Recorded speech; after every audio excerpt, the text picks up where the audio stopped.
สวัสดีครับยินดีต้อนรับเข้าสู่ช่อง webder หน้าจอครับคลิปนี้จะเป็นคลิปที่ 0.9 นะเป็นคลิปก่อนเริ่มนะครับพอดีว่าผมอัดคลิปทั้งหมดไปเสร็จแล้วสิ่งที่เกิดขึ้นเลยก็คือเฮ้ยมันไม่ละเอียดเว้ยแล้วทีนี้พอมันสอนไม่ละเอียดคุณผู้ชมก็จะงงผมรู้ทีนี้ก็ผมจะมาอธิบายให้มันละเอียดสักนิดนึงว่าอะไรต่างๆเนี่ยโค้ดเริ่มต้นเนี่ยมันมีอะไรบ้างในภาษาโกนะมันจะคลิปนี้จะเป็น 0.9 นะครับก็จะมีคลิปที่0เนี่ยเป็นติดตั้งใน Windows ใช่ไหม 0.5 เป็นติดตั้งใน Mac OS นะครับแล้วก็คลิปที่ 0.9 ก็คือคลิปนี้จะเป็นคลิป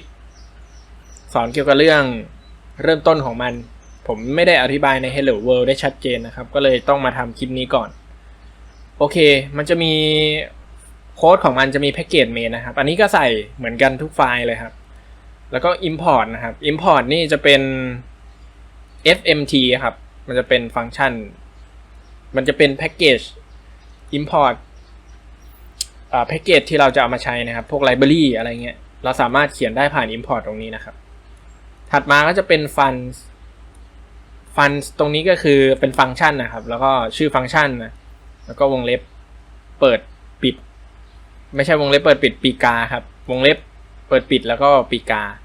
แล้วเราจะเขียนโค้ดทุกอย่างเนี่ยเวลาโค้ดจะรันก็จะรันผ่านฟังก์ชัน main นะครับฟังก์ชัน main ก็จะเป็นตัวที่ทำให้โค้ดรันออกมาเวลาเราเขียนโค้ดเราก็จะเขียนในฟังก์ชัน main นั่นเองถ้าอยากให้โค้ดรันเราต้องมาสั่งให้มันรันในฟังก์ชัน main ประมาณนี้ครับคลิปนี้ก็อธิบายแค่นี้แหละพอดีว่าไม่ได้อธิบายละเอียดในครั้งตอนพาร์ทที่1พอดีว่าคลิปนี้มันเป็นก็เลยต้องมาทำคลิปที่ 0.5 นะครับคลิปนี้ลากันไปก่อนนะครับเจอกันคลิปหน้าครับบ๊ายบาย